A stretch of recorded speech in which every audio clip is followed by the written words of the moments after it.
All right, we're getting sick of calling it right, but we told you the New York Rangers would bounce back in this series, and that is what they do. They shut down, they play defensive hockey, and for all intents and purposes, the Rangers are outplayed by the Hurricanes. So it's the reverse of game one, where the Hurricanes were outplayed by the Rangers and they won. In this game, the Rangers are outplayed by the Hurricanes, and the Rangers end up winning this one. So all things revert back to the average.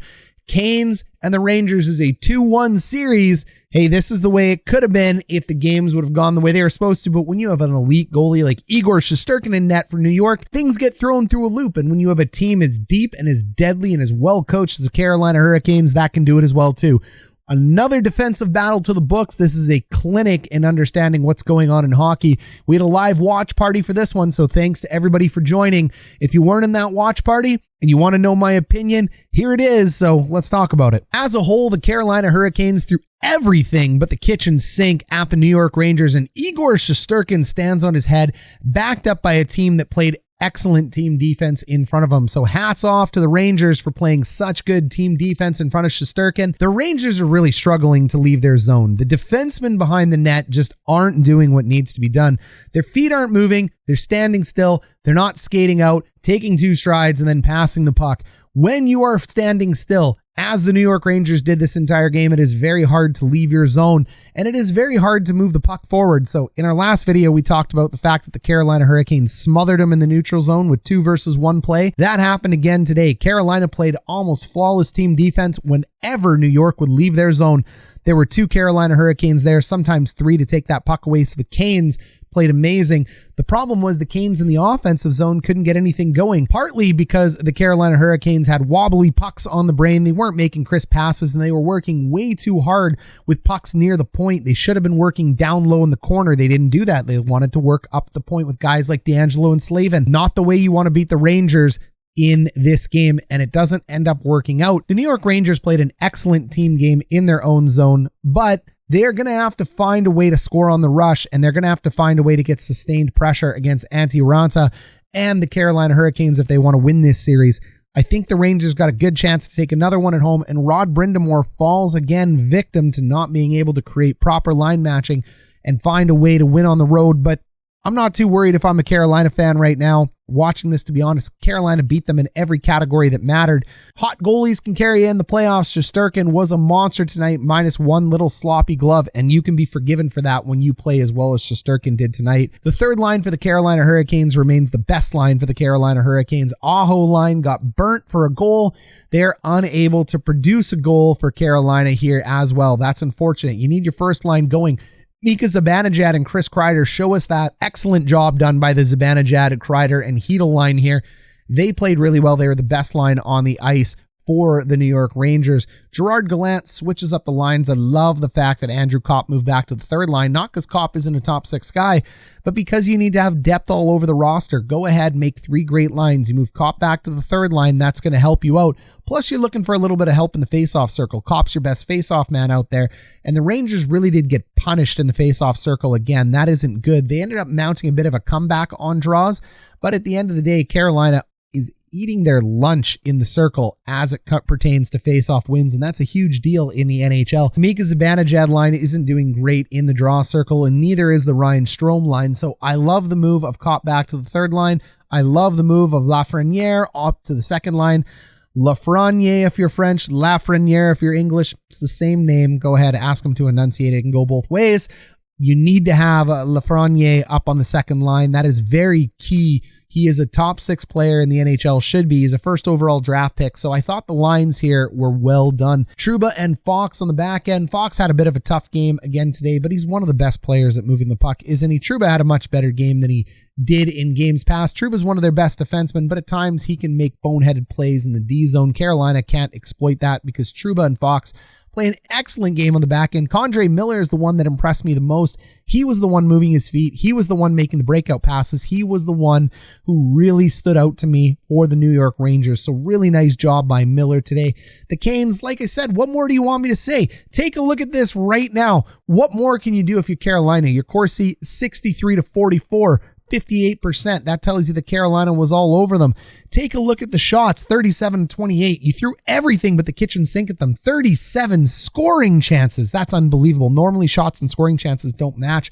17 high danger chances. That's the greatness that is Shesterkin. Then when you take a look at who should have won this game, Carolina should have had 3.39 goals versus 2.04 goals for the Rangers. That's not the way it goes. That's why we play the game. So great job by Shesterkin and the Rangers team defense. We have a series. Speaking of series, you know, if you're new to this channel, and you probably aren't at this point because we can see it in the statistics, most of you are rewatchers, go ahead, give us a subscribe. Only 20% of you are subscribed. We'd love to have you on this channel. We've grown like gangbusters. Give us a thumbs up for the video, help spreads the love. Give us a thumbs down. If you don't like the video, it still helps spread the love. Just put a button down below. I dare ya. Then go ahead and leave a comment. Let me know what you think about this breakdown, the series. Let me know about the Rangers, the Canes, what we got right, what we got wrong. I love hearing from you. And if you're really liking the content and you want to sponsor Coach Ryan D, go ahead and join our membership page. We have a bunch of beauty members here. A Tasty Snack just joined our Executive Suite membership. Big shout out to you. During our live stream today, we were super active. Guys like Mick, guys like Brown Tiger, they were active. Amazing Kook, active in the stream today.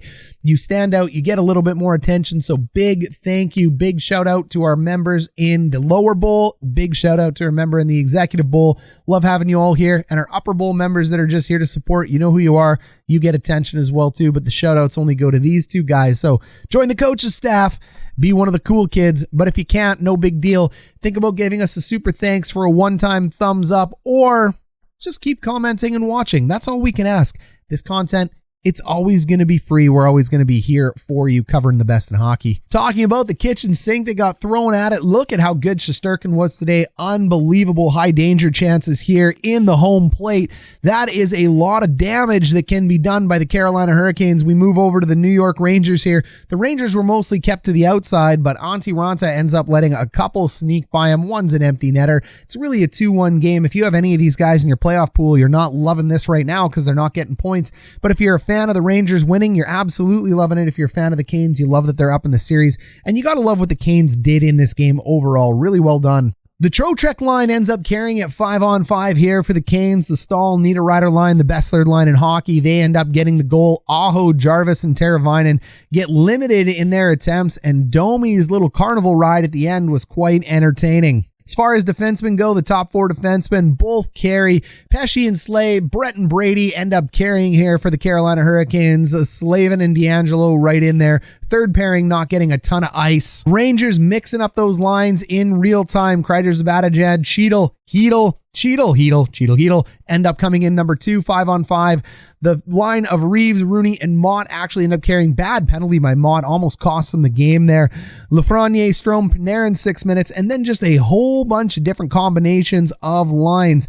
Miller and Trouba end up carrying it for the Rangers on defense with 19 minutes. I've said this before, Fox needs more ice time. You got to get your best player on the ice. He needs more. Let's go ahead and take a look at the ice time up here. Ryan Lindgren ends up carrying with 22 minutes. He was feisty today. He was all over the place. Andrew Kopp ends up getting the number 1 amount of minutes for forwards there. What a pickup at the deadline. Zibanejad gets the goal, the assist, 2 points. Chris Kreider ends up getting a goal in there as well too.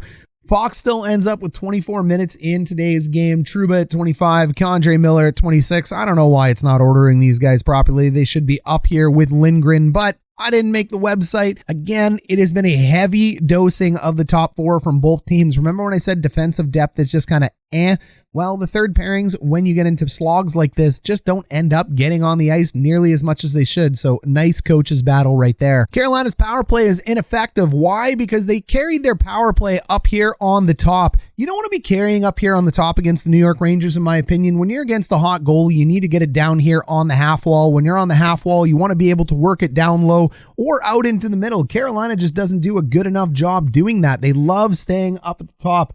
I'd also like to see that puck starting to move behind Shesterkin here and a little bit of south to north angle changes.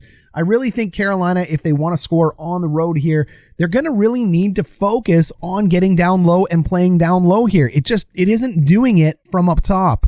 This was a beautiful save by Igor Shesterkin, a behind-the-back pass here that ends up skipping off of Shesterkin. That was lovely. It ends up going out of bounds there at this point.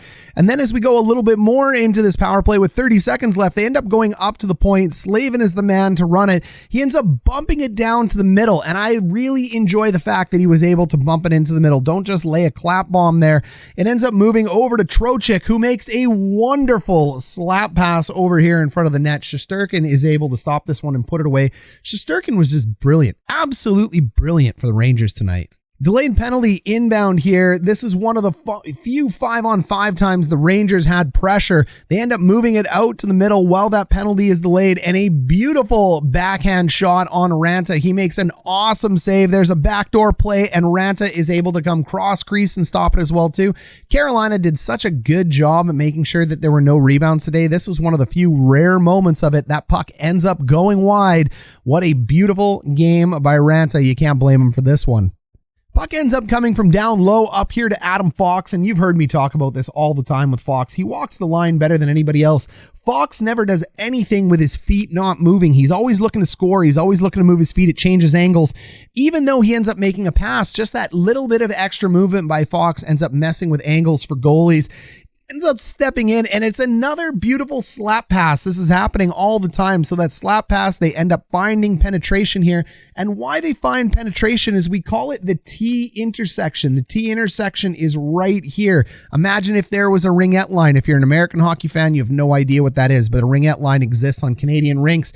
You always want to have a player here in the T intersection because it goes ahead and it cuts off those passes. That T intersection needs to happen here as this player ends up bumping out. Aho ends up following the puck this way. The other opportunity you could have here is you could bump out here and Aho could end up going down.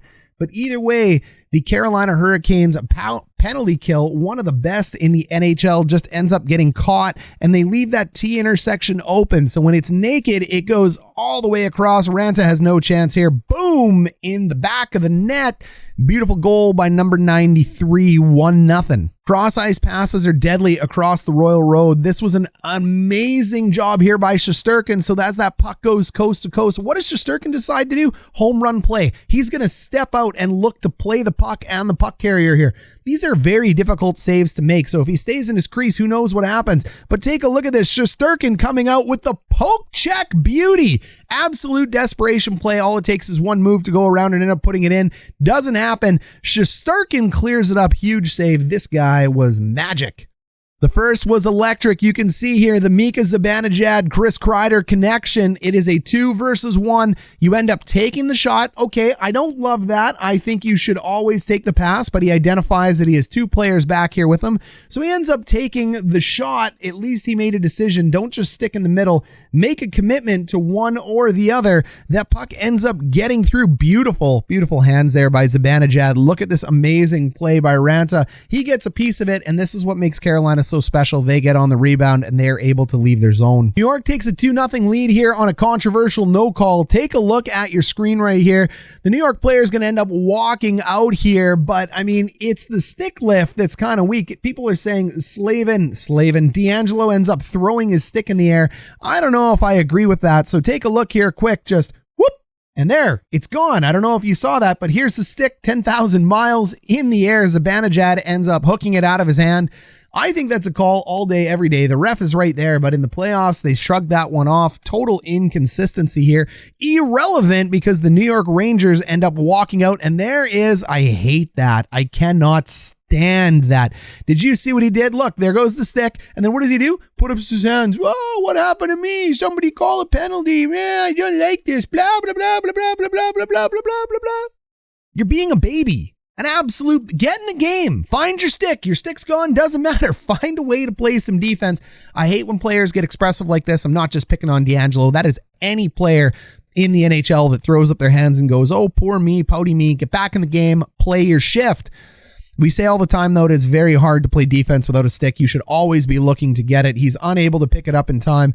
And it's just a weird little angle that ends up beating Raanta here. I mean, not much you can do. I think that's a penalty call. All the ref's going to do is go ahead and point at the net. He's going to call it a goal. Useless call by the ref, but that is the way playoffs go, and I love the fact that the Rangers go up 2-0 here. Great goal. Deangelo pouting. Lots to talk about here. Let me know how you feel about it down below in the comments. Now, what you might be seeing here is a weak stick hold by Deangelo. He doesn't really have a good hand on his stick here, so people are saying maybe he let it go, check the other angle. I don't think so. I don't think a player is ever going to purposely drop his stick here. Yeah, he was weak on the stick, but there was no reason for Zibanejad to do what he did, so very hard to embellish a stick throw, in my opinion, but I know a couple people are going to throw this angle at me, and it's an interesting angle to throw at. I don't think so. So look, you see his stick ends up getting tied up down here. It's just tied up against the skates. He doesn't want to take a tripping call, so he's going to get weak on the stick. He doesn't want to pull it through. If he's strong on his stick, he's going to lose it. So he ends up going through, and there's Zibanejad. Goodbye. Whoop. I don't know. I don't think he's going to throw it. No controversy here. Kreider ends up scoring that goal.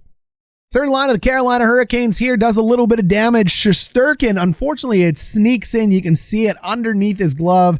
It was a fine angle. He just gets a little bit leaky is what we call it. Couple leaky plays there. That's not what you're looking for if you're Igor Shesterkin. But again, the guy won them the game, so you can forgive him for letting one in there. Carolina continued to put pressure after pressure after pressure on New York. Like I said, I think Carolina played all but a perfect game at this point in time. So you let me know what you think down below. I want to know who you think is going to take game 4. I think New York should be able to take game 4 here, but watching basically how Carolina's played in the last 2 games, this can and should be Carolina's game. I feel they are ripe and ready to win their first game on the road. So I'm going to go ahead. I'm going to say Carolina, but maybe New York. It's a really hard call. I still have Carolina in 6, though. So if I have Carolina in 6, they got to win a game on the road eventually. So let's go ahead. Let's give it to Carolina next game. We'll catch you in the next one.